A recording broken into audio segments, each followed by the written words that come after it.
Hello, everyone. Damian Barber here, the minister of the Dean Road Church of Christ. So glad you can join me for another devotional in the book of James.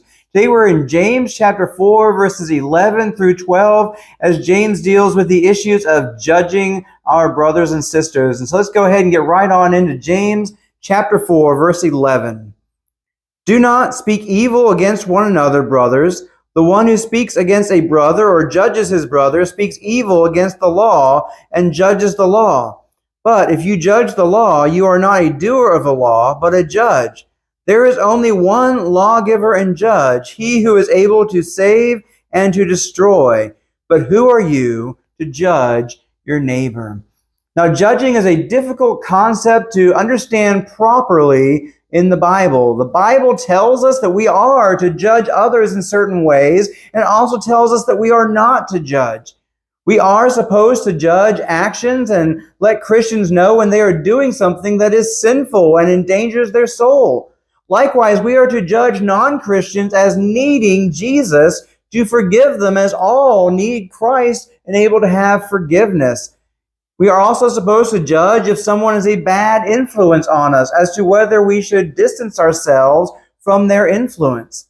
The church as a whole has the need to judge whether someone should be removed from fellowship, both for the sake of the church as well as for the person's own soul, hopefully to change their behavior. And we see this done in 1 Corinthians chapter 5.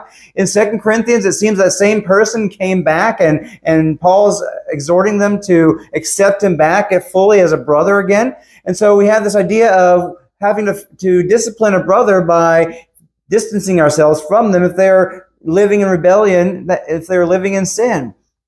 Now, we are not supposed, however, to condemn others.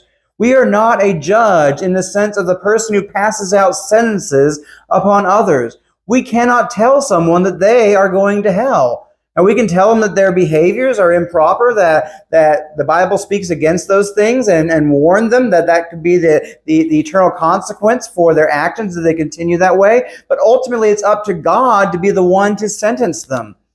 James says that we are putting ourselves in God's place if we do this. He is the only one who has the right to judge someone in this sense of judging. We are also not supposed to speak evil of a brother, that is, to gossip about a brother or a sister. Again, this can be difficult to fully understand because the Bible does at times call us to mark those who cause division. We are to mark those who are being divisive. In order to do this, we must call them a false teacher. We must warn others about them.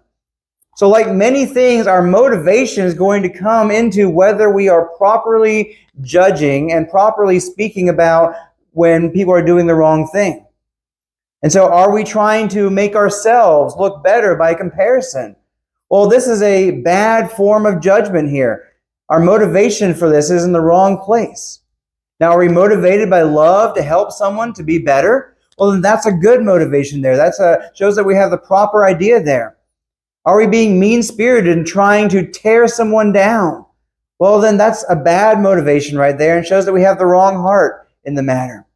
Are we trying to protect the church or ourselves from evil? Well, then that's a good thing.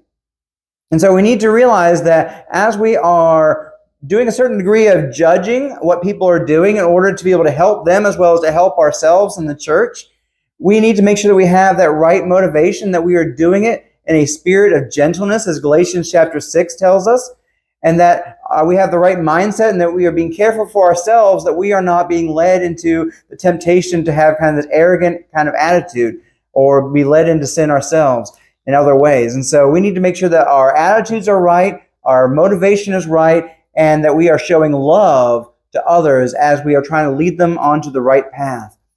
And I want to remind you of my favorite verse in the Bible, and that's 1 Corinthians 16:14, which exhorts us to let all that we do be done in love. So let all that you do be done in love. And this is especially important as we think about the concept of judging others and speaking about what others have done.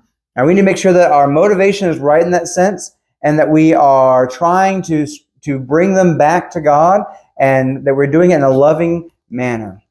As always, I hope that this lesson has given you something beneficial to think about, that's helped you in the idea of judging and what would be improper and what is proper when it comes to judgment. And just a reminder that we are told by Jesus to be careful how we judge others, because as we judge others, so will we be judged. That we must first take the plank out of our own eye so that we will be able to see to properly remove the speck in our brother's eye. And so we must make sure that we're not being hypocritical as we're judging others, but rather we're looking first to ourselves to make sure that we are in the right position. And then when we do show that judgment in what others are doing, that we are doing it with a proper motivation to lead them into the right way so that they can continue to have a relationship with God, so they can be saved and go to heaven. As always, again, I hope you've gotten something from this, and I will catch you in the next video.